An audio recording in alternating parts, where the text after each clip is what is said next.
Bueno, además de daros las gracias por este recibimiento tan cariñoso y pensando en la gente que pincha en este vídeo sin saber muy bien lo que hay dentro, pues es importante que no se me olvide decir que me llamo Leoncho García y que llevo 35 años dedicado al periodismo especializado en ajedrez y a la divulgación del ajedrez como conferenciante, presentador, escritor y en los últimos 15 años más o menos, sobre todo, al ajedrez como herramienta educativa. El hecho de que estéis aquí quiere decir que vosotros sois el tipo de gente que puede arreglar el mundo, que esta situación en la que estamos realmente tiene esperanza.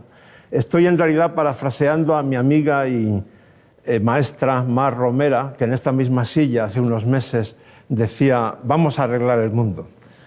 Si vosotros estáis aquí en una tarde de verano, donde podíais haber elegido otras muchas maneras de invertir vuestro tiempo en esta tarde, es básicamente porque os interesa la educación.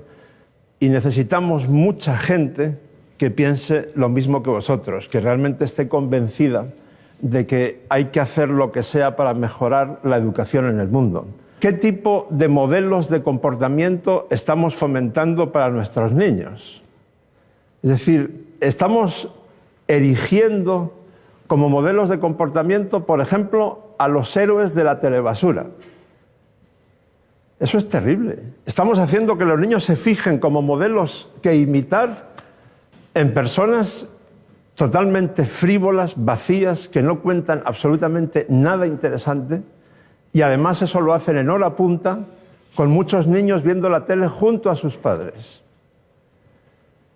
O ponemos de modelo de comportamiento a futbolistas que meten los dedos en los ojos del rival, o le insultan de la manera más soez, o fingen lesiones para engañar al árbitro.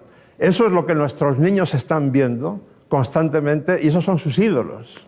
¿No deberíamos trabajar todos poniendo cada uno un granito de arena para que los ídolos de comportamiento, los modelos para los niños sean científicos, escritores, trabajadores de una ONG, maestros, por supuesto, y si elegimos deportistas que sean realmente modélicos? Me estoy acordando, por ejemplo, de Rafa Nadal, que hace unos años, en una entrevista con un compañero mío del País, a la pregunta de ¿tú te sientes muy importante porque eres muy famoso?, contestó: ¿yo? No. ¿Cómo voy a sentirme importante si lo único que yo sé hacer muy bien es pasar una pelota de un lado de la red al otro? Yo no puedo sentirme muy importante por eso. Ese es el tipo de modelo de comportamiento que necesitamos. La verdad es que yo soy muy privilegiado. Mi vida es una especie de colección de privilegios, porque tengo la enorme suerte de poder dedicarme profesionalmente a varias cosas que me apasionan. No solo al ajedrez. El ajedrez fue el principio. Empecé a jugar medio en serio, no sé, hacia el año 72 o por ahí. Pero a través del ajedrez, bastante tiempo después, conocí el periodismo y la comunicación en general. Y bueno, eso fue maravilloso. Y a través del ajedrez y del periodismo, pues estoy viajando con mucha frecuencia desde el año 75. He conocido cerca de 100 países. Viajo como la mitad del año. Y sostengo que viajar es la mejor escuela de vida. Y a través de esa combinación de ajedrez, periodismo y viajes, descubrí la educación y concretamente la educación innovadora. Lo bueno que tiene dedicarse a formar a docentes en ajedrez educativo es el efecto multiplicador. O en las conferencias que doy yo solo, pues claro, cada uno de los docentes a los que estamos contribuyendo a formar va a formar a su vez después en los siguientes años a centenares o miles de niños, con lo cual al multiplicar salen millones de niños. Y eso es realmente muy estimulante, ¿no?, para alguien como yo. Y luego, ahora mismo, no quiero dejar de citarlo, tengo otro gran privilegio. Estoy dirigiendo un equipo con 6 compañeros magníficos que estamos elaborando una obra para la editorial Santillana, que es un libro de texto sobre ajedrez educativo, que creemos, modestia aparte, que va a marcar un antes y un después. ¿Cuántas cosas puede haber más importantes en tu vida que contribuir a la buena educación de millones de niños en el mundo, pues hay muy pocas, ¿no? Por eso recalcaba tanto que vosotros estéis aquí hoy, significa que hay esperanza, porque vosotros pertenecéis a esa parte de la sociedad que no está anestesiada. Y, en fin, con la casi seguridad de que hay mucha gente como vosotros, afortunadamente, pues me pongo la mano en el corazón para daros las gracias de verdad por estar aquí. Muchas gracias.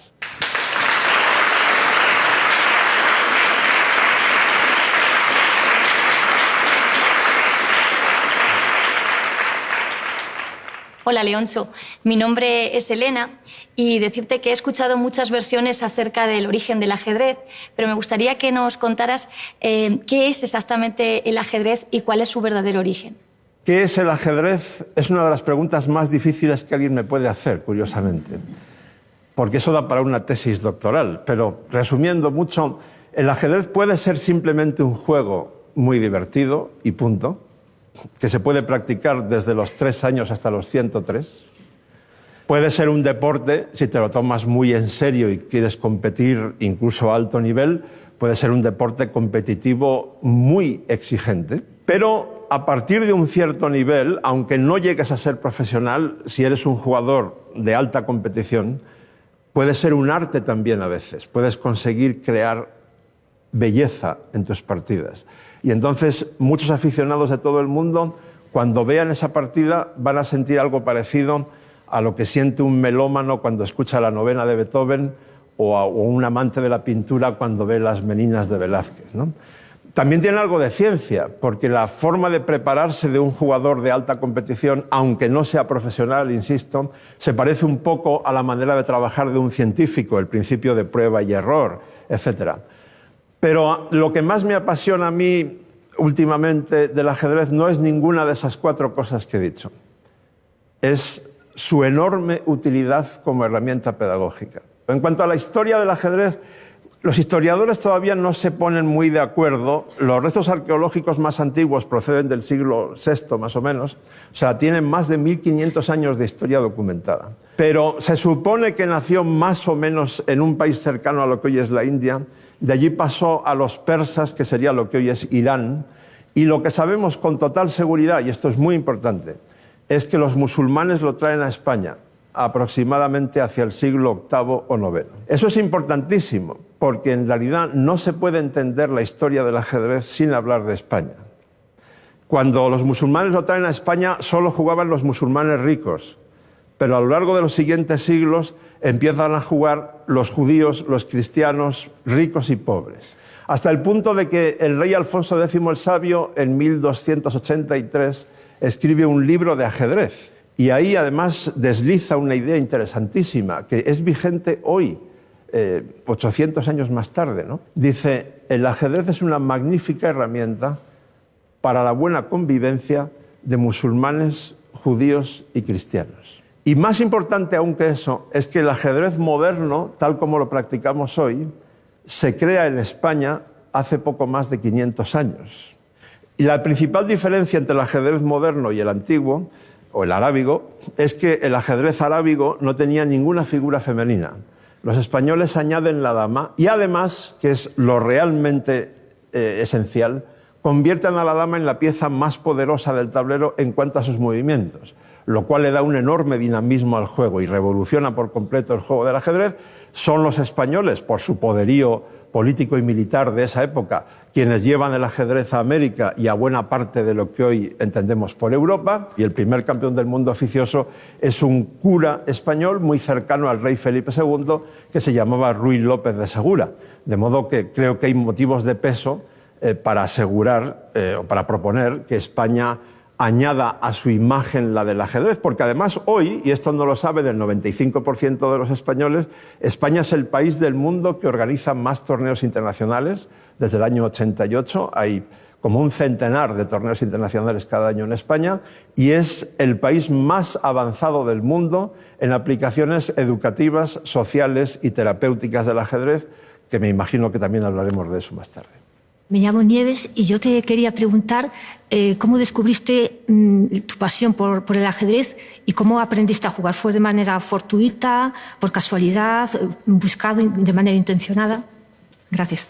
Cómo aprendí a jugar es muy normalito. Aprendí en el colegio cuando tenía 11 o 12 años, pero entonces para mí el ajedrez no era nada especial. Jugaba al ajedrez de vez en cuando como podía jugar al tenis de mesa o a otras cosas. Lo que sí es especial es que un día, cuando yo tengo 16 años, en el verano del 72, estoy en la playa de Fuenterrabía por la mañana y me encuentro con un amigo, José María Alonso, que me dice: oye, Leoncho, ¿sabes que han abierto un club de ajedrez justo al lado de nuestro colegio? ¿Por qué no te pasas un día? Y da la casualidad de que esa tarde llueve mucho. Y como ya había probado todo en junio, pues decido ir al club a ver qué tal. Y bueno, ahí me picó el veneno, el gusanillo del ajedrez, me apasioné por completo. Y como tenía mucho tiempo libre ese verano, pues prácticamente solo salía de ese club para comer y dormir y poco más, y para jugar partidos de pala, de pelota vasca, que también practicaba mucho entonces. 3 años más tarde ya era campeón de Guipúzcoa absoluto, y eso me permite empezar a viajar, que es una de las cosas más importantes y más valiosas, como he dicho antes, que yo he hecho en mi vida. Y el otro momento esencial que debo contar, porque creo que tiene cierto interés, es cómo descubro que mi verdadera vocación, más que jugar, es comunicar. Mientras era jugador semiprofesional durante unos 10 años, me pidieron que escribiese crónicas de los torneos que jugaba para la revista Jaque, que se hacía en San Sebastián. Y entonces yo descubrí allí que me gustaba mucho contar cosas por escrito. Y en el año 83, por una serie de circunstancias, consigo que el diario Deia, de Euskadi, me nombre enviado especial en las semifinales del Campeonato del Mundo en Londres, Kasparov-Kosnoy y Smyslov-Rivlin. Y entonces me acuerdo de que yo iba en el avión de Bilbao a Londres muy preocupado, obsesionado por una idea. ¿Cómo leches voy a conseguir que un lector normal del periódico que está hojeando, llega a deportes y ve fútbol, fútbol, fútbol, y de repente ve ajedrez, no pase la página y lea esa crónica? Yo tenía muy claro cómo no lo iba a conseguir. No lo iba a conseguir hablando de la defensa siciliana. Pero nada más llegar a Londres me voy al Hotel Park Lane, que era donde se jugaba y donde estaban los séquitos de los dos jugadores, Kasparov y Kosnoy. Y aquí tengo que aclarar una cosa muy importante, porque si no, no entendéis lo que viene ahora. Kosnoy era entre comillas, un traidor a la Unión Soviética. Era un disidente que se había escapado de la Unión Soviética. Y después de escaparse, se había convertido en subcampeón del mundo y ahora quería ganar a Kasparov, que era el representante de la perestroika, o sea, del espíritu renovador del presidente Gorbachov. Entonces, yo entro en el Hotel Park Lane, empiezo a husmear por los pasillos a ver si pillo algo que me encienda una luz y veo que miembros del séquito de Kasparov están hablando muy amigablemente con miembros del séquito de Kosnoy. Y yo sé que eso está estrictamente prohibido en la Unión Soviética. Y digo, esto es lo que estoy buscando.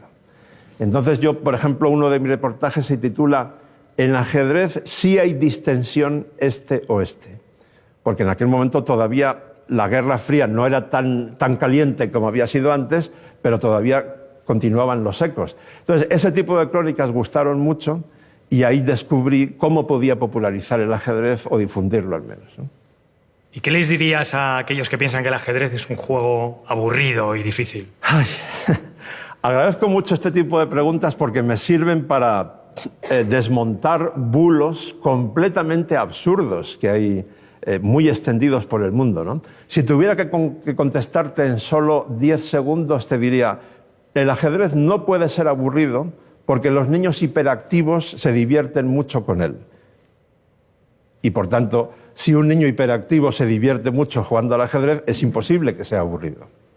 Esto que acabo de decir, aparte de un buen titular, es algo muy interesante desde el punto de vista científico. Aquí mismo en Madrid hay un psiquiatra, Hilario Blasco, que está recetando ajedrez todos los días a sus pacientes con TDAH, hiperactivos, déficit de atención, etc., en el Hospital Puerta de Hierro. Y es el autor de un estudio científico publicado internacionalmente con todas las bendiciones, donde llega a conclusiones asombrosas. Las conclusiones son, en los casos leves y moderados de TDAH, o sea, hiperactivos, etc., el ajedrez puede sustituir a los fármacos. En los casos más graves, puede reducir la dosis. Ahora, si la pregunta la cambiamos un poco y decimos, ¿el ajedrez tiene que gustarle a todo el mundo? No, evidentemente no, puede no gustarte. Si te gusta, entonces lo que yo te garantizo es que no te vas a aburrir durante toda tu vida. Una cosa es el ajedrez deportivo y otra cosa es el ajedrez como herramienta educativa. Puede aburrirte o no interesarte la alta competición, eso es muy normal, pero no conozco a ningún caso de un alumno que se aburra en clase cuando su maestro o maestra están utilizando el ajedrez como herramienta educativa, siempre y cuando esos maestros estén bien formados. Es decir, el caso que mejor conozco es el de mi compañera profesional Lorena García, que ella utiliza, por ejemplo, piezas de colores o hace que jueguen al ajedrez en un gimnasio y los niños pueden jugar tumbados o pueden jugar sentados o juegan por equipos o por parejas con juegos combinados donde las piezas en dos tableros a la vez, donde las piezas que se comen en un tablero pasan al otro. Esos niños se están divirtiendo. Aprovecho para desmontar el otro bulo, ¿no? Es que el ajedrez es muy complicado, solo para personas muy inteligentes. Falso de toda falsedad. Es decir, no confundamos a un profesional de la maratón con alguien a quien le gusta correr por la calle o por el campo o por la playa. Los dos corren, sí, pero no tiene nada que ver lo que hacen los dos. El profesional de la maratón tiene que haber nacido con unos genes específicos y tiene que trabajar como una auténtica bestia durante muchos años para conseguir ese nivel de excelencia, igual que un gran maestro de ajedrez. Pero para disfrutar jugando al ajedrez o para utilizarlo como herramienta educativa, no hace falta tener ningún tipo de inteligencia especial. Cualquier tipo de persona de cualquier edad, condición o nivel intelectual puede disfrutar del ajedrez o utilizarlo como herramienta educativa. ¿Qué tipo de capacidades en los niños crees que desarrolla el ajedrez? Los alumnos de ajedrez educativo desarrollan más su inteligencia que los otros, en general, en múltiples parámetros, incluida la inteligencia emocional. También mejoran su rendimiento académico, en general, pero sobre todo en dos áreas, que son matemáticas y comprensión lectora. Esto está incluso científicamente demostrado. Además, hay muchísimas otras cualidades. Podríamos hacer una lista de 40 o 50, pero por citar solo una, saber ganar y perder en el ajedrez se desarrolla de una manera muy especial, porque tú en el ajedrez, más que en ningún otro deporte, no puedes echarle la culpa de tu derrota ni al árbitro, ni a que está lloviendo, ni a que el terreno está embarrado. La suerte prácticamente no influye.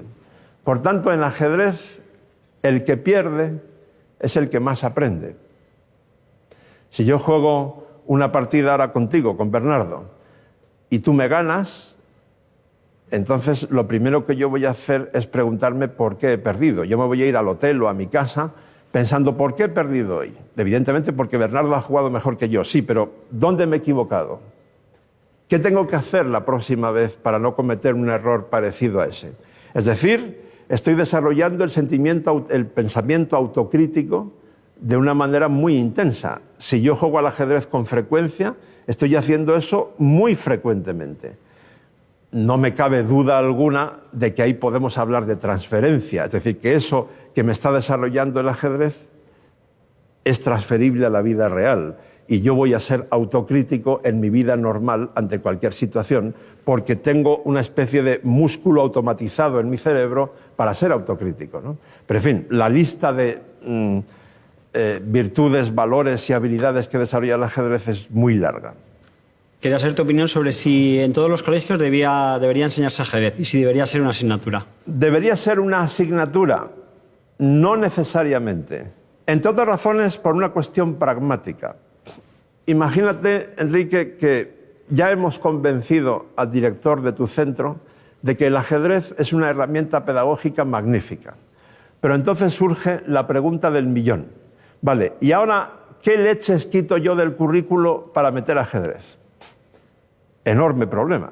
Es mucho mejor, desde el punto de vista pragmático, pero también desde el punto de vista educativo, empezar utilizando el ajedrez como herramienta transversal, por ejemplo, en inteligencia emocional, o interdisciplinar, por ejemplo, en matemáticas, en lengua, en historia, en lengua extranjera, en educación física, etc. Si después de 1 o 2 cursos de emplearlo de esa manera, los docentes, la dirección del centro, los padres y evidentemente el alumnado están muy contentos, lo que suele ocurrir en algunos centros es que entonces deciden que además tenga su hora propia, que se puede enfocar de múltiples maneras. Por ejemplo, en secundaria puede tener mucho sentido que el ajedrez tenga una hora propia para trabajar el pensamiento crítico o el pensamiento flexible, resolución de problemas o de conflictos. Para que esto se entienda un poco mejor. Matemáticas. Hay una gran parte de la geometría, del álgebra y de la aritmética que se puede explicar muy bien con el apoyo del ajedrez. Un ejemplo muy concreto que voy a copiar de mi compañero Juan Luis Jauregui Berrin, argentino, que probablemente es el mayor experto del mundo en ajedrez para las matemáticas y tiene libros enteros escritos sobre esto, ¿no? Probablemente para todos nosotros los que estamos aquí y para la cantidad de gente que espero que vea este vídeo, cuando pensamos en un rectángulo, lo imaginamos recto. Esto es un rectángulo. Pero en realidad eso es una convención totalmente falsa. Nos lo imaginamos recto porque a nosotros en la escuela siempre nos mostraban los rectángulos rectos. Rara vez nos los mostraban inclinados o torcidos, ¿no? Entonces, resulta que le damos a una niña o a un niño que solo sabe mover las piezas, le damos un alfil y en 3 segundos nos construye un rectángulo inclinado uniendo 4 diagonales. Tú, como docente, puedes aprovechar esos 3 segundos para enseñar 3 cosas muy interesantes. Primera, no busquéis solamente rectángulos derechos porque pueden estar torcidos. Segunda, por extensión, muchas figuras geométricas pueden estar torcidas, no tienen por qué estar derechas.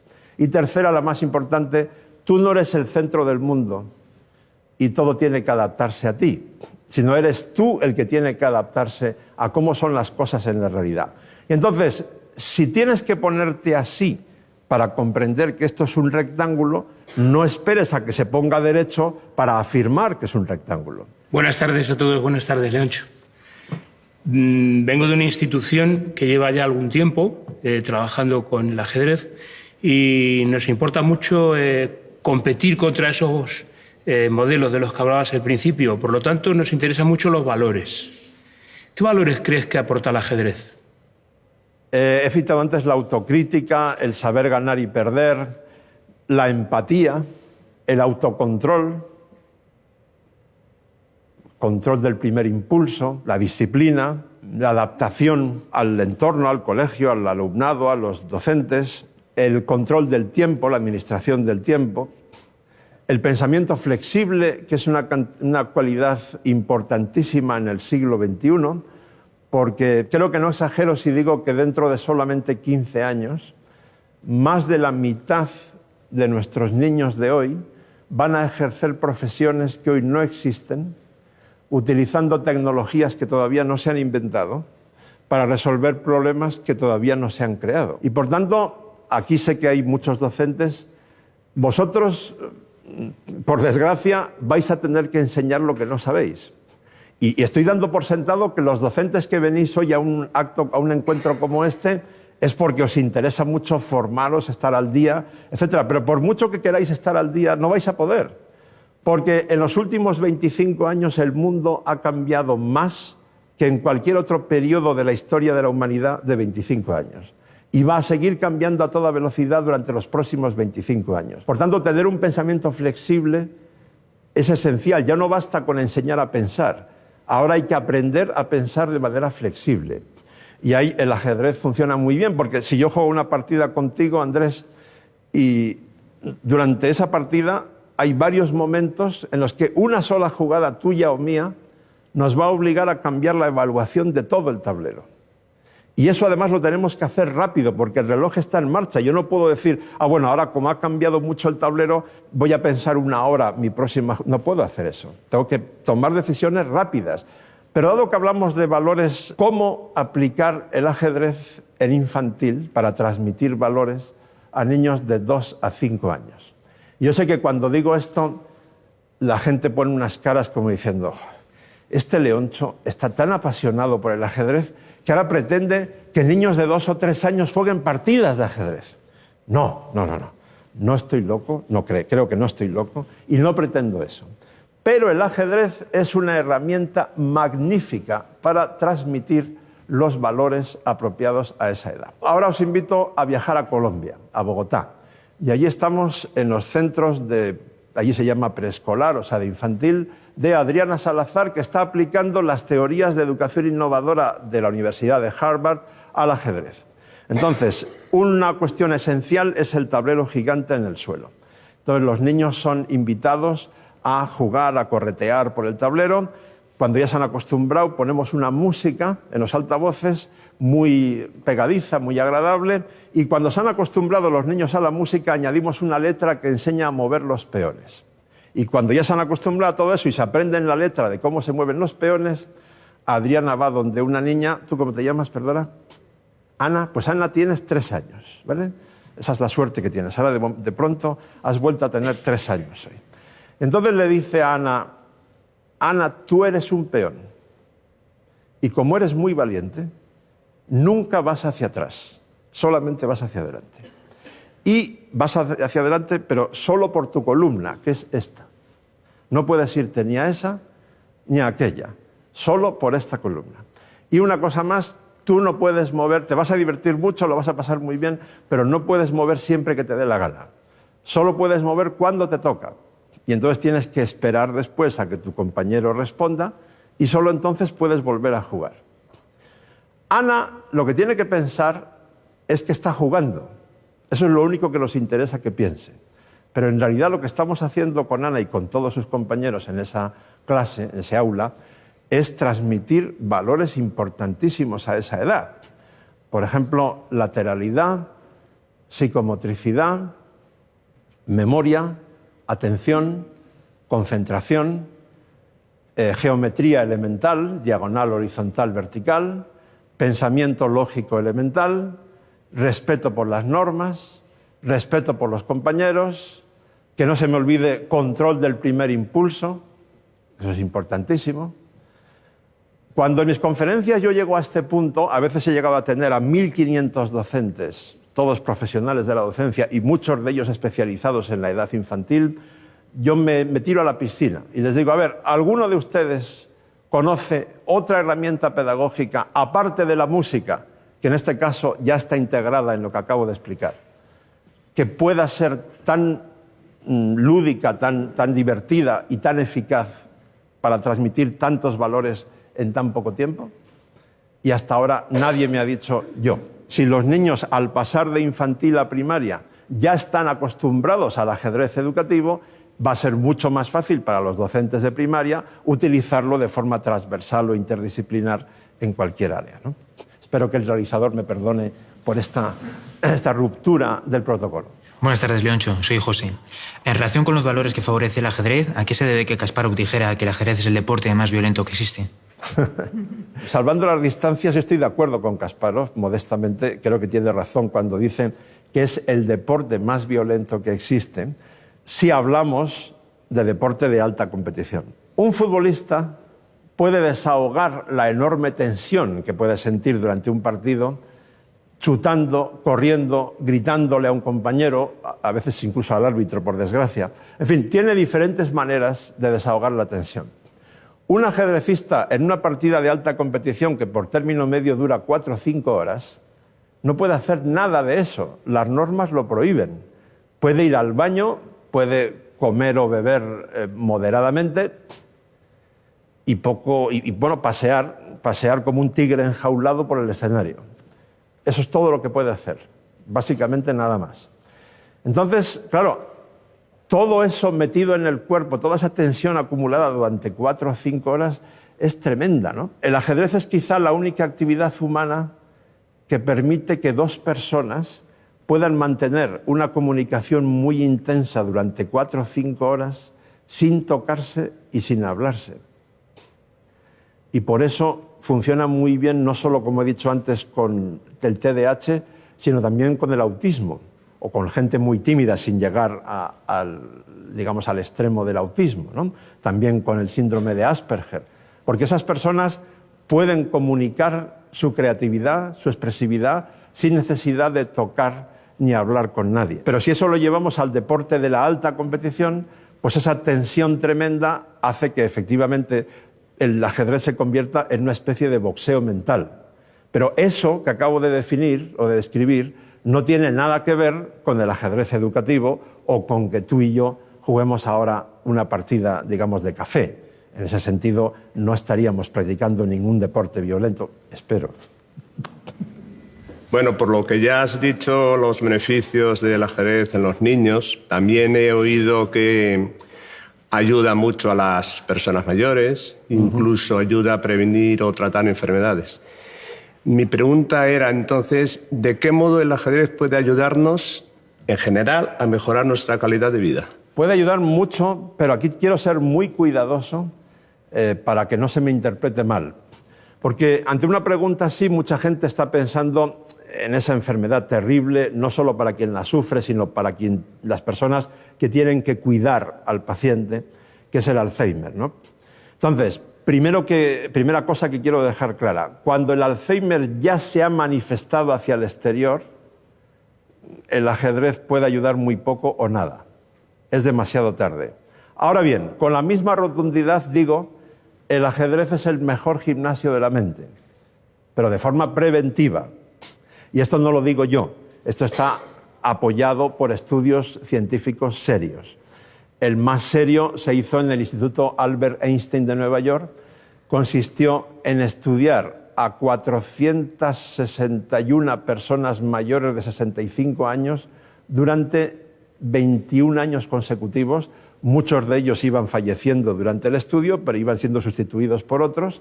Entonces los dividieron en diferentes grupos. Unos, pues, no sé, practicaban deportes, iban al gimnasio, aprendían a tocar instrumentos musicales, aprendían idiomas extranjeros, participaban en debates, etcétera, etcétera. Y al final, los que más aumentaron su reserva cognitiva, que para que todos lo entendamos, es un depósito que tenemos en el cerebro, que cuanto más lleno esté, menos riesgo hay de que suframos una demencia senil. Repito, los que aumentaron más su reserva cognitiva a una edad en la que lo normal es perderla, fueron los que jugaron al ajedrez y al bridge, que es un juego de cartas que también requiere bastante destreza mental. Y, en tercer lugar, creo que voy a daros una noticia muy buena a muchos de los que estáis aquí, los que se dedicaron a bailar. Hay más estudios científicos que corroboran esto y, por tanto, es muy importante que mucho antes de llegar a lo que podríamos llamar tercera edad, empecemos a cultivar, digamos, algún tipo de gimnasio mental. Todos hemos aceptado ya desde nuestros abuelos que hacer algún tipo de ejercicio físico es importante. Ahora tenemos que asumir que si vivimos muchos más años que antes, si ya es normal en España pasar de los 80 años, y para las mujeres todavía más, entonces tenemos que cuidar el gimnasio mental y no solo el otro gimnasio. En este momento estamos viviendo un auge importante del feminismo, del derecho de la mujer, de que somos iguales, tenemos los mismos derechos. En el mundo del ajedrez, si vemos un poco la historia, es muy machista. Y además no solamente que es muy machista, es que además hay una hipótesis que habla que es que las mujeres jugamos peor al ajedrez. ¿Es esto cierto? ¿Qué opinas tú? Esto es el gran misterio, con mayúsculas, del ajedrez. Porque partimos de algo que es sumamente llamativo y asombroso. ¿Cómo es posible que en un deporte donde la fuerza física no cuenta para nada, la resistencia física sí, pero la fuerza bruta, para nada en absoluto, solo haya una mujer entre los 100 mejores del mundo? Y que la proporción de practicantes sea una mujer por cada 14 hombres aproximadamente. Hay que partir de una base que empieza ayuda a comprenderlo todo, ¿no? El ajedrez en muchos países del mundo, incluso en países muy desarrollados, tiene una especie de etiqueta de masculinidad. El ajedrez es para los niños, para los hombres, no es para las mujeres. Mientras eso siga siendo así, pues claro, ya partimos de una situación machista, como bien se planteaba en la pregunta. Cosas que nos hacen pensar. muchos monitores o maestros de ajedrez de países del mundo distintos que no se conocen entre sí vuelven a coincidir en lo que me dicen. Hasta la pubertad, el interés de los niños y de las niñas por el ajedrez es bastante similar. Cuando llega la pubertad, un montón de niñas huyen despavoridas del ajedrez y la mayoría de los niños sigue jugando. Yo no sabía cómo explicar ese misterio. Hasta que leí 2 libros para escribir el mío, me documenté en 2 libros de una psiquiatra estadounidense que se escribe Brizendine, Luan Brizendine, con Z. Un libro se titula El cerebro masculino y el otro El cerebro femenino. Y ella apunta ahí una idea interesante. Dice, al llegar la pubertad, el cerebro de los niños se llena de testosterona. Y eso los hace muy competitivos. Para muchos niños de esa edad, ser los mejores en algo es muy importante. La mayoría de las niñas a esa edad no tienen especial interés en ser las mejores en algo, a esa edad. Más bien les interesa ampliar sus redes sociales, hacer amigos, conocer gente, etc. Es verdad también que si damos un salto de 6 años hacia adelante y saltamos a la edad universitaria, entonces sí vamos a encontrar muchas mujeres muy competitivas, sí, pero como estamos hablando ahora de ajedrez de alta competición, lo que tú no aprendes entre los 12 y los 18 años, lo has perdido para siempre, no vas a recuperarlo nunca. Eso podría ayudarnos a entender algo, pero entonces nos encontramos con casos que rompen esto por completo. El más claro es el de las famosas hermanas Polgar, húngaras, 3 hermanas que nunca fueron al colegio, porque sus padres, bueno, excepto para los exámenes, porque sus padres, ojo, sus padres, ambos maestros, o sea, docentes profesionales, decidieron hacer un experimento pedagógico con ellas que tenían ya diseñado desde que eran novios. Además, tuvieron la suerte de tener 3 hijas seguidas sin ningún varón en el medio. Querían demostrar 2 cosas, que los genios no nacen genios, sino que se hacen con la educación, con el trabajo, con el entorno, y que las mujeres pueden jugar al ajedrez tan bien o mejor que los hombres. Y los resultados fueron asombrosos. Educaron a sus hijas en casa con el ajedrez como una asignatura más al mismo nivel que las matemáticas o la lengua, y los resultados son muy asombrosos, tanto desde el punto de vista del ajedrez como desde el punto de vista educativo. Yo no recomiendo a nadie que repita ese experimento porque el riesgo de que salga mal es muy alto. Lo que ocurre es que en este caso se daban circunstancias muy excepcionales y desde luego, desde el punto de vista del ajedrez, la mayor Susan fue campeona del mundo de mujeres, la mediana Sofía nunca quiso ser profesional, pero hasta los 18 años ganó a muchos hombres de primera fila en torneos abiertos, y la pequeña Judith Polgar es la única mujer en la historia que ha estado entre los 10 mejores del mundo. Entonces la pregunta que surge es, si todas las niñas del mundo hubieran sido educadas en el ajedrez como las hermanas Polgar, ¿seguiríamos teniendo solamente una entre los 100 mejores del mundo? Hombre, para contestar a esa pregunta con un rigor científico, no vamos a poder hasta que no sepamos todo lo que nos falta por saber sobre las diferencias de los cerebros masculino y femenino. Pero por pura lógica, yo me atrevo a pronosticar que no, que en ese caso el número de mujeres entre los 100 mejores del mundo sería mucho mayor, porque yo estoy convencido de que la educación pesa mucho más que las hormonas. Las hermanas Polgar también tuvieron pubertad y sin embargo no dejaron de jugar y luego fueron 3 jugadoras de importancia enorme en la historia del ajedrez, ¿no? La clave está, una vez más, en introducir el ajedrez como herramienta educativa de apoyo en infantil. Porque si las niñas desde los 2 o 3 años, por cierto, antes no he dicho que antes de los 3 años, a los 2, puedes trabajar, por ejemplo, conceptos como seriación y clasificación, que son muy importantes a esa edad a través del ajedrez y de una manera muy divertida, ¿no? Entonces, si las niñas de 2, 3, 4, 5 años se acostumbran al ajedrez como algo que está en el aula y con lo que se lo pasan muy bien, entonces esa etiqueta de masculinidad que todavía existe en muchos países prácticamente ya la hemos eliminado de cuajo. Entonces esas niñas cuando lleguen a la adolescencia, a la pubertad, a ese momento en el que decía que un porcentaje muy grande de niñas huye despavorida del ajedrez, pues eso probablemente ya no se producirá. Y bueno, eso además contribuiría a cosas derivadas que son de sentido común pero que no se hacen. Por ejemplo, hay clubes de ajedrez donde el ambiente es muy masculino, en el peor de los sentidos, donde no se atiende a cosas que generalmente a las niñas o a las chicas jóvenes o a las adolescentes les importan y entonces no se tienen en cuenta. Sería muy importante, por ejemplo, que los clubes de ajedrez los diseñen mujeres. Insisto en la idea de que para mí la educación vale más que las hormonas, pesa más que las hormonas y por tanto el camino creo que debe ser ese. Hola Leoncho, tengo 25 años y no sé jugar al ajedrez. ¿Todavía estoy a tiempo de aprender o más o menos cuál sería la edad idónea para aprender? Salvo que quieras ser gran maestra, la respuesta es un sí rotundo. A los 25, a los 35, a los 45 y a los 85. Es decir, no hay ningún problema para aprender ajedrez a cualquier edad. Yo lo compararía con estudiar un idioma extranjero, inglés, por ejemplo. Si tú empiezas a estudiar inglés a los 45 años, ¿vas a hablar con un acento perfecto de la BBC? No. ¿Para qué nos vamos a engañar? No. ¿Pero eso quiere decir que no merece la pena estudiar inglés a los 45 años? Por supuesto que merece la pena. Es decir, lo que importa de estudiar inglés es que te entiendan, que tú puedas leer, escribir o entender el inglés y por tanto eso te va a ser muy útil en tu vida, ¿no? Bueno, con el ajedrez pasa algo parecido con la añadidura de que además te lo vas a pasar muy bien. Es decir, si lo que quieres es pasártelo bien o cultivar el gimnasio de la mente para retrasar tu envejecimiento cerebral, entonces cualquier edad es muy buena para aprender a jugar al ajedrez.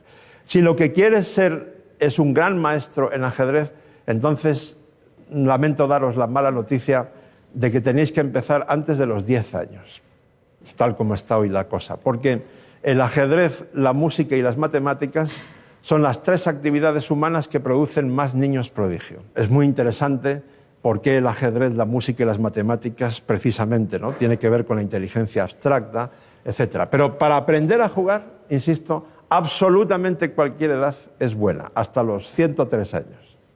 Hola Leoncho, me llamo Verónica y soy profesora de un colegio donde llevamos impartiendo desde hace 5 años el ajedrez como asignatura en horario lectivo. Y hemos podido comprobar que a los niños pues, les entusiasma mucho. ¿Tú crees que para ellos el ajedrez puede ser una profesión de futuro y qué salidas profesionales puede tener? Aquí voy a ser un poco crudo, porque creo que es mi obligación moral, mi responsabilidad moral serlo, con aquellos niños o adolescentes que estén pensando en hacerse profesionales del ajedrez. Si a los 16 años tienes 2.600 puntos en el ranking internacional, es decir, si estás entre los 200 mejores del mundo a los 16 años, entonces sí. Pero si no, plantéatelo muy seriamente y más bien no. Lo que te puedo recomendar es, tómate un par de años sabáticos retrasando tu entrada a la universidad, no pasa nada grave porque vayas a la universidad 2 años más tarde, y dedícate esos 2 años como profesional al ajedrez, pero ojo, profesional no es el que cobra por jugar, profesional es el que está, iba a decir día y noche, no, pero de manera muy intensa dedicado a su profesión. Entonces, si dedicas 2 años seriamente de jugador profesional de verdad y los resultados te van bien, entonces adelante. Si no, no ha pasado nada. Esos 2 años habrás aprendido mucho, no solo de ajedrez, porque, insisto, viajar es la mejor escuela de vida, habrás conocido a gente muy interesante, lugares muy interesantes, entrarás a la universidad 2 años más tarde, pero no pasa nada grave. Ahora bien, afortunadamente, el ajedrez está creciendo tanto, sobre todo como herramienta educativa, que eso va a dar otras muchas salidas profesionales. Afortunadamente, en España, a partir de lo que yo llamo el milagro del 11 de febrero de 2015, si hiciéramos una encuesta entre vosotros, saldría por unanimidad, ¿no? El hecho de que todos los partidos políticos españoles, sin excepción alguna, se pongan de acuerdo en algo, ¿es un milagro o no? Pues ese día ocurrió el milagro en el Congreso de los Diputados y todos aprobaron apoyar el ajedrez como herramienta educativa, siguiendo una recomendación del Parlamento Europeo de 3 años antes.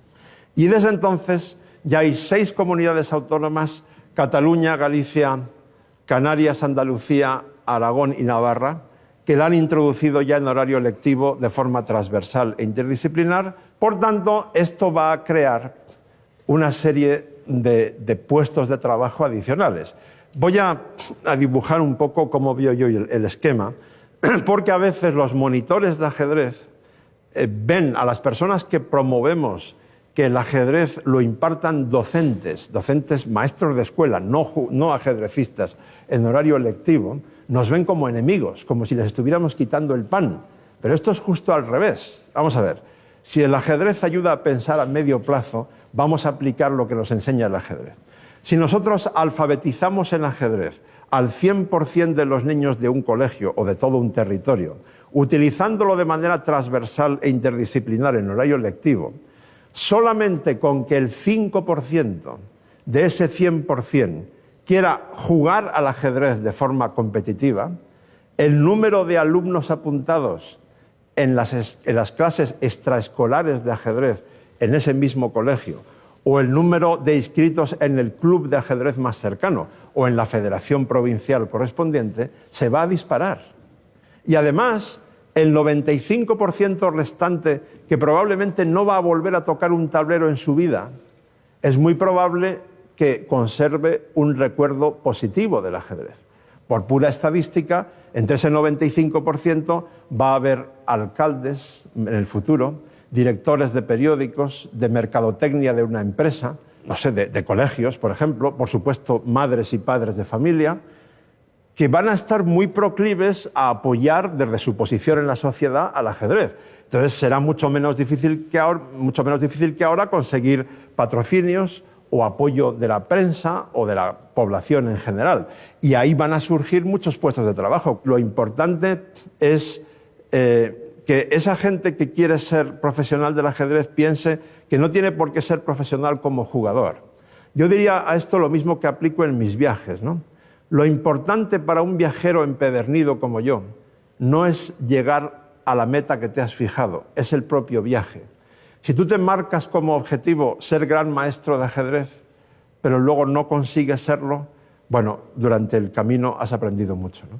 Me llamo Miguel, no soy maestro, soy matemático y quería preguntarte, con el auge de la inteligencia artificial, nuevas técnicas de Big Data, Machine Learning, ¿quién crees que juega mejor a día de hoy, las personas o las máquinas? Bueno, categóricamente el mejor ajedrecista del mundo desde el año 2005 aproximadamente no es un ser humano, es una máquina. Pero esto no nos debe entristecer ni preocupar, tranquilos, porque esa máquina la han creado seres humanos. Luego, haber conseguido eso es un logro científico de una importancia que si no lo analizamos a fondo no podemos ni siquiera imaginar lo importante que es. Muchos de vosotros os acordaréis de cuando Deep Blue, aquella famosa máquina supercomputadora en realidad de IBM, ganó a Kasparov en el año 96. Se colapsaron las líneas de Internet en todo el mundo y las acciones de IBM en Wall Street se dispararon porque IBM había ganado al campeón del mundo. En realidad, en ese momento no ganó la máquina, perdió Kasparov, que no fue capaz de controlar su sistema nervioso y entonces jugó mucho peor de su nivel habitual. Eso fue en 97. 7 y 8 años después se jugaron en Bilbao 2 encuentros de las mejores máquinas del mundo contra los mejores jugadores humanos y las máquinas ganaron por goleada. Bien, pero lo interesante es saber que el ajedrez ha sido y sigue siendo un campo de experimentación de la inteligencia artificial. Los padres de la informática, Alan Turing y Claude Shannon, a finales de los años 40 del siglo pasado, se dan cuenta de eso. Antes de inventar la primera computadora, o de crearla, ya tenían claro que el ajedrez iba a ser el campo de experimentación más importante, porque se dan cuenta de que para la mente humana el ajedrez es infinito. El número de partidas distintas que se pueden jugar en un tablero, os recomiendo que os agarréis bien a la silla porque si no os vais a caer, es mayor que el número de átomos que hay en el universo entero conocido. El número de átomos es un 1 seguido de 80 ceros y el número de partidas distintas que pueden jugarse de ajedrez es un 1 seguido de 123 ceros. Como eso para nosotros, eso es infinito, pero para una máquina ese es un número finito. Y por tanto, Shannon y Alan Turing se plantearon, si conseguimos que una máquina juegue al ajedrez mejor que el campeón del mundo, o que juegue perfectamente, todo lo que habremos aprendido para llegar a esa meta nos va a ser muy útil para aplicarlo en otros campos. Y por eso, lo que voy a decir ahora, quizá exagere un poco si no lo digo con cuidado. Voy a intentar decirlo con cuidado.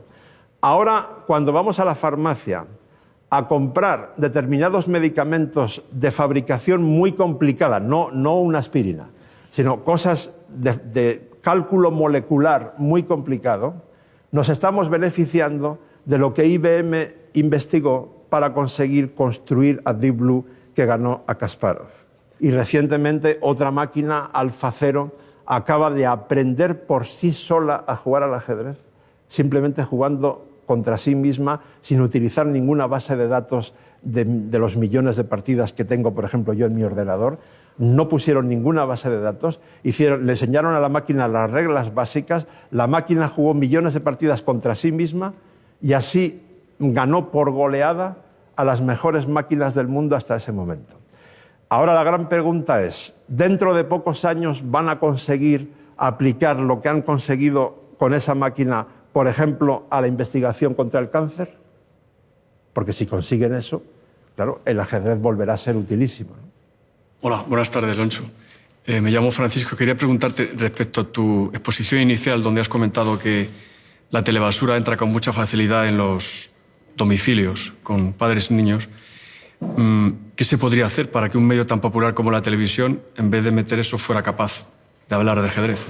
Deberíamos presionar nosotros los ciudadanos en la medida que podamos para que los políticos y los profesionales de la televisión tengan esto en cuenta. Por ejemplo, esta serie, Aprendemos Juntos, si esta serie se emitiese en hora punta, en un canal de mucha audiencia, yo estoy convencido, espero no ser demasiado romántico al decir esto, estoy convencido de que hay un porcentaje de españoles, pero creo que sirve igual para cualquier otro país, que estarían muy interesados en esta serie. Y también creo que el gobierno, el que sea, me da igual de qué signo político sea, debería de plantearse si puede imponer algún tipo de código moral o de límites morales incluso a las cadenas privadas.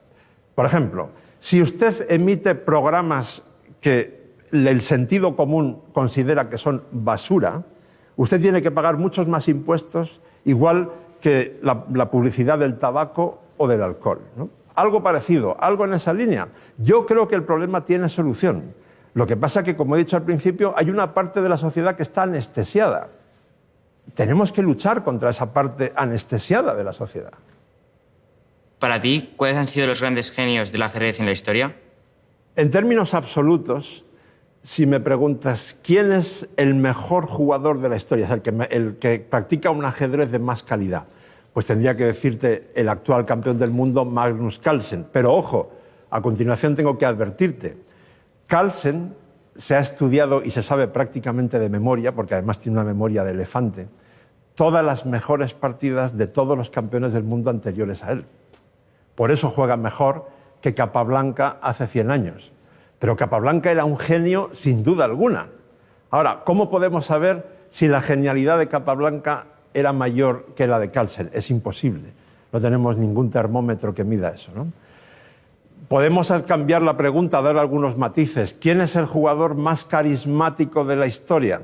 Bueno, con algunas pegas podríamos decir Bobby Fischer, porque lo que hizo en 1972, en plena Guerra Fría, entre Estados Unidos y la Unión Soviética fue tremendo, ¿no? Consiguió que el ajedrez fuera primera página en todos los periódicos del mundo durante su duelo contra Boris Spassky, en una época en la que el botón rojo de la guerra nuclear estuvo a punto de ser pulsado varias veces por la tensión que había entre Estados Unidos y la Unión Soviética. Entonces, claro, no había nada más simbólico en ese momento que un soviético y un estadounidense jugando por el título mundial de ajedrez. Pero si me preguntas quién ha hecho más por el ajedrez, yo diría Garry Kasparov, porque ha tenido muy claro que su objetivo en la vida como ajedrecista no solamente era ser el campeón del mundo, no solo era intentar ser el mejor jugador de la historia, sino era, y es, porque lo sigue haciendo,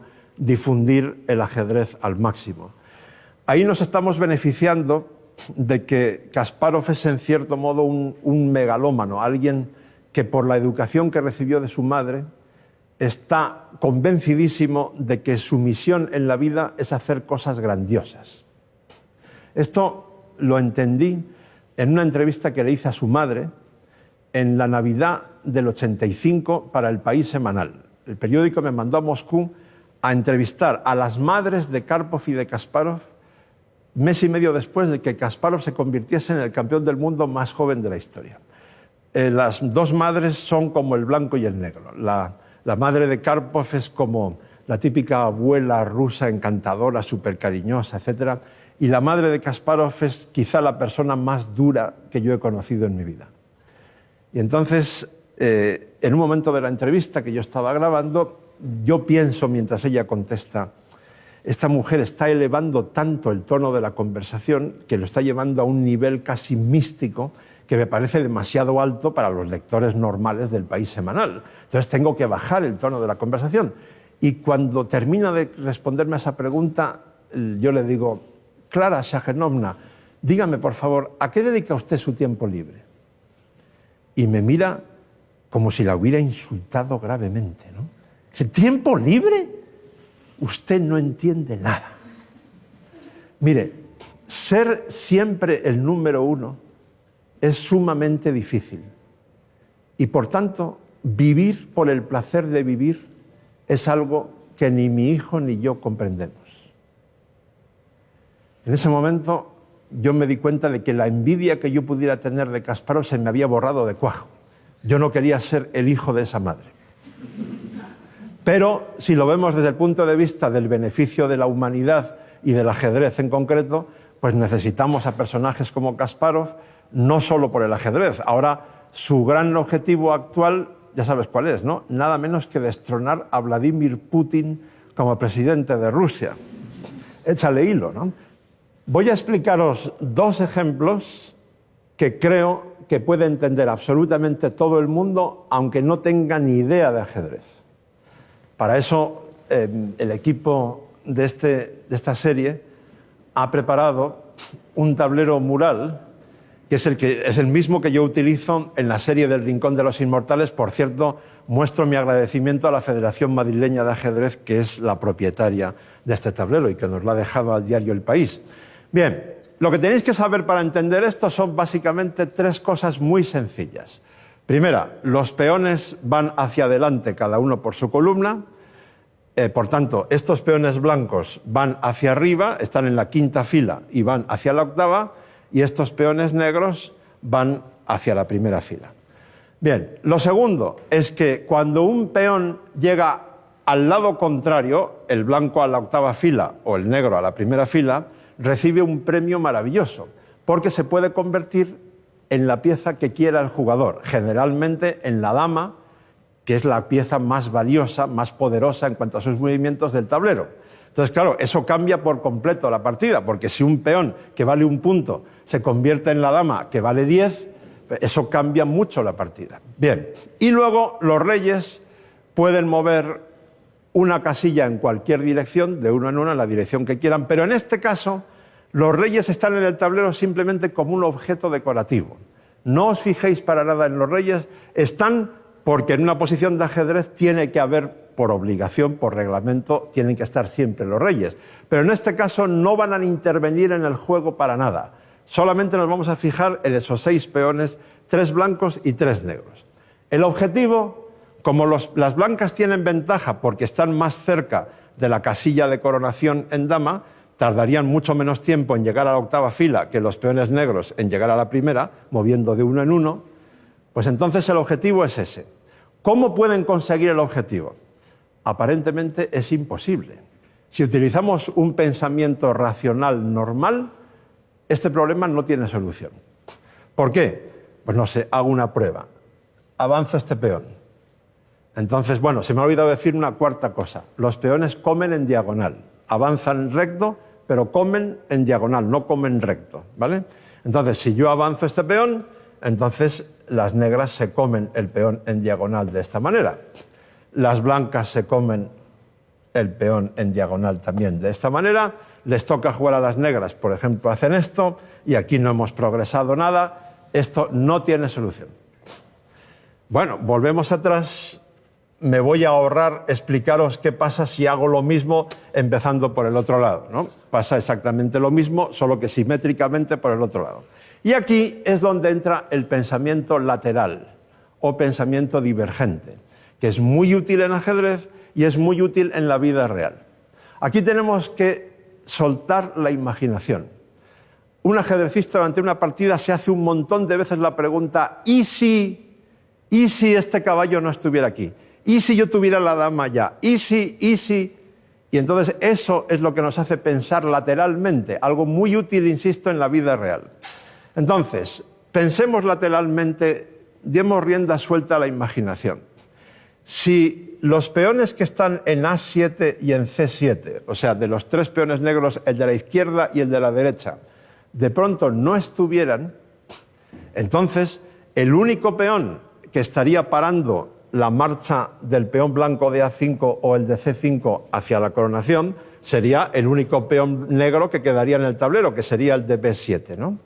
Bien, vamos a darle una vuelta a eso. Y entonces llegamos a la solución. Si yo juego primero el peón del centro, B6, las negras tienen dos maneras de capturarlo. Claro, estoy amenazando comerme uno de los peones negros y a la siguiente corono dama. O sea que me tienen que comerme ese peón por obligación, sí o sí. Supongamos que comen de esta forma. El peón de A7 se come el peón de B6. Y ahora empezamos a ver el truco. ¿Cuál es el único peón que está impidiendo que este blanco de A5 llegue a la octava fila? El único que lo impide, porque les toca jugar a las blancas, es el de B7. Si yo ahora lo avanzo, me lo van a comer. Pero me queda otro peón, que es el soldado de infantería que se va a sacrificar en beneficio de su compañero. Avanzo este peón, estoy amenazando comerme el de B7, luego no hay más remedio que comérselo, y ahora tengo el camino expedito para coronar el peón de A5. Y lo que parecía imposible, de pronto se ha hecho magia, y ahora es posible. Huelga decir que si lo hacemos al revés, pasa exactamente lo mismo, pero por el otro lado. Si contra B6 las negras se lo comen con el otro peón, entonces utilizo a este de A5 como soldado de infantería que se sacrifica en beneficio de su compañero. Y cuando se lo comen, tenemos el camino libre para que el peón que ahora está en C6 se convierta en dama. ¿Es magia? No, no es magia, es pensamiento lateral. Parecía imposible, pero es una solución real. Bien, vamos a poner algo para mí todavía más impresionante que esto que os acabo de explicar, y igual de fácil de comprender. Ahora solo tenemos rey y peón contra rey y peón. El peón blanco va hacia arriba, el peón negro va hacia abajo. Acordaros de que los reyes pueden mover de uno en uno en cualquier dirección. Bueno, si nos planteamos esto, aquí sí que vais a decir, pero bueno, esto ya ni magia ni leches, esto es directamente imposible. O sea, la solución es que las blancas no pierden, las blancas consiguen hacer tablas a esta partida. Y no hace falta entender de ajedrez para llegar a la conclusión lógica de que es imposible que las blancas no pierdan. Pero ¿cómo no van a perder si este rey no puede alcanzar jamás a ese peón? Aunque les toque jugar a las blancas. Yo muevo el rey una casilla, el peón se mueve hacia abajo una casilla. El rey vuelve a moverse una casilla y el peón otra casilla. Es imposible que lo coja. Alguien dirá, bueno, sí, pero en el tablero también hay un peón blanco y un rey negro. Y entonces, tal vez, el rey podría llegar a apoyarle a su peón para que corone en dama. No, porque ¿cómo va a hacer eso? Si el rey negro está solo 2 pasos de comérselo. Y el rey blanco necesita 4 jugadas para llegar a una de estas casillas que defenderían el peón, ¿no? Es imposible. No es imposible.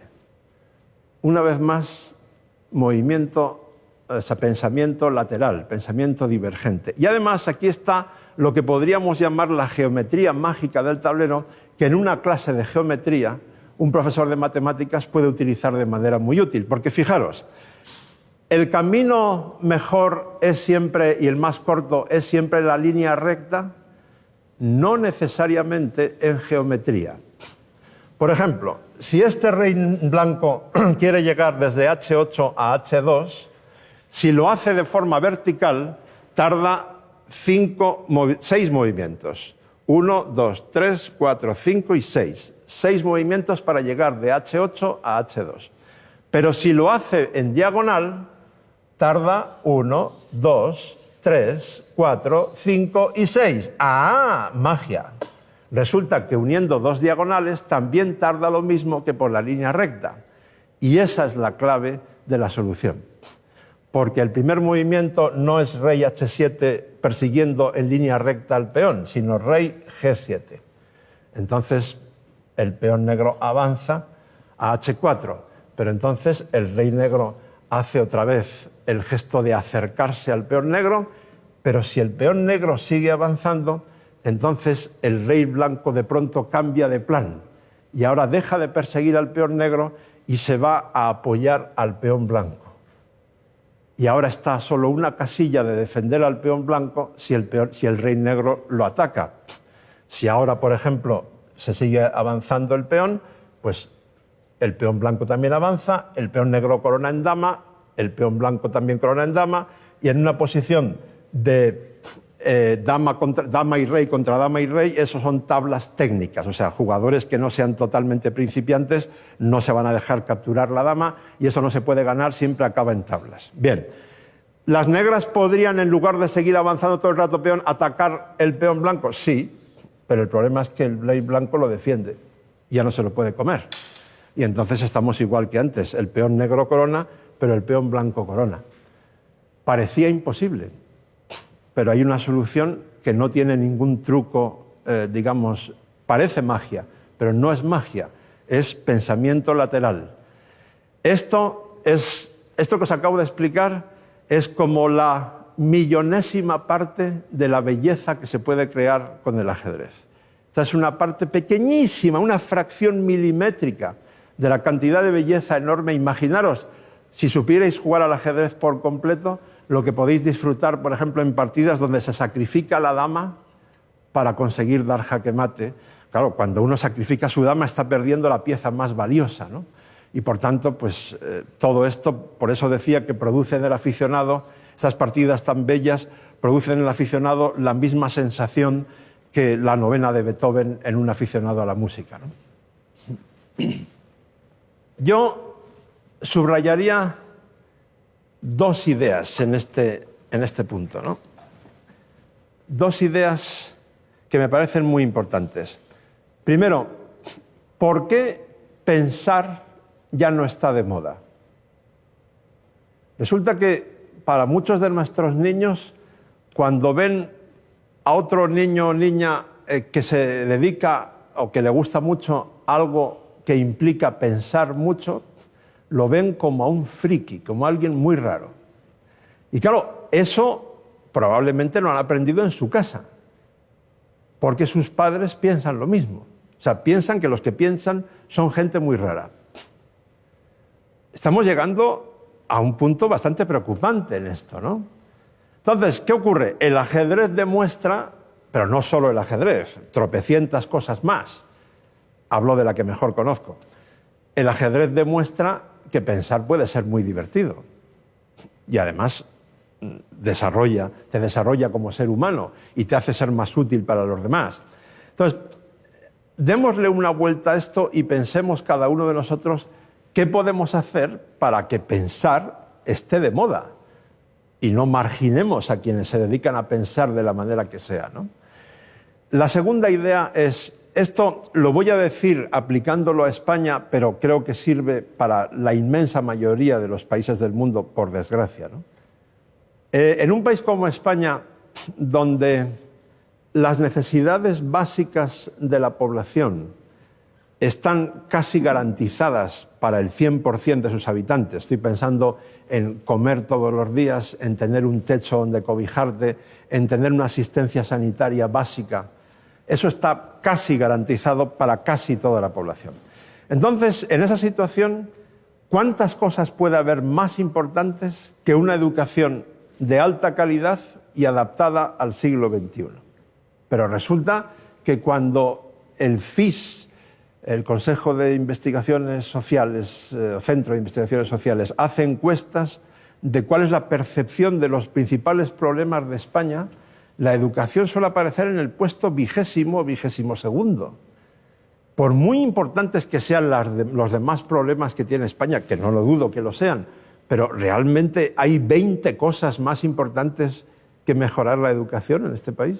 Hagamos algo para influir cada uno en la medida en que pueda, en que eso no puede ser, en que tiene que haber muy pocas cosas más importantes que una buena educación, y más todavía en un mundo como este, en el que está cambiando a tal velocidad que pocos sectores de la civilización humana necesitan un cambio, una revolución y una mejora más que la educación.